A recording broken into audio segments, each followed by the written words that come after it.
Before we begin the trenching, we do some pilot pits of about 1 meter across after every 10 meters. This is to help identify where you have water services, maybe electricity or any other services that would be beneath the ground.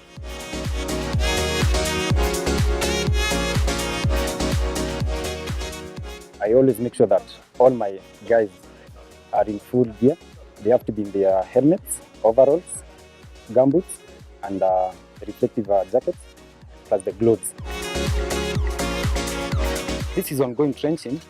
We are targeting a depth of 1.2, so that you can start preparing the ducts for laying.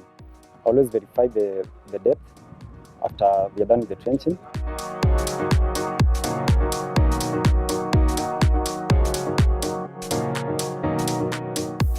Normally we stretch the duct with a decoiler, then we lay the ducts, making sure that they are not bent or anything to avoid any inconveniences while blowing the cable. Cable blowing will be now from either manhole to cabinet to FATs. FATs are the distribution points where we tap the drop cables to the respective holes. So this is the manhole installation exercise. The manhole comes in packaging of two. We have the bottom and the top, and the sides that comes in 4 quarters.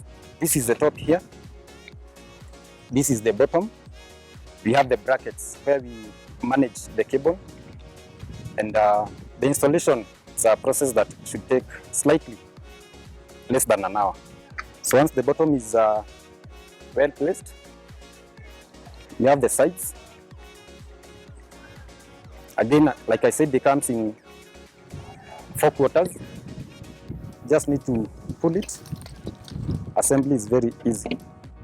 Every side has some knockouts here. If in future we need to run more ducts, just come and hit the knockouts, then you can be able to pass more ducts.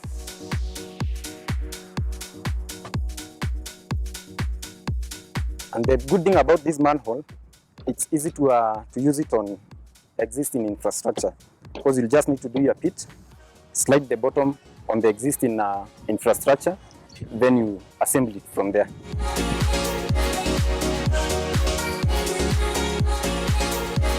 This is our cabinet. All the cables originate from here, going to particular houses. We are hoping to blow a cable called a feeder cable from where you have our external plant, from the feeder manhole, all the way up to this point, from which will terminate all the cords with the splitters. Then you can be able to distribute to the respective houses. So this is one of the manuals that we had installed earlier.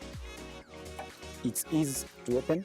We'll place an enclosure at this point, and that enclosure will be able to serve this unit that is behind me, that has about 36 houses, and another unit there that has about 48 units. Why we always make sure that our standard is up to 4 feet.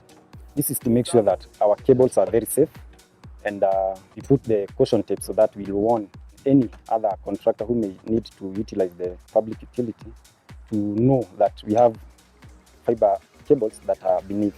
We have to get it right from stage 1. We don't take chances with the fiber cables, because this is a home solution. People have their business, so we always make sure that once our ducts and cables are laid up to a depth of 4 feet, there's no way someone will come and access, maybe in terms of vandalism or without maybe prior knowledge of existing cable.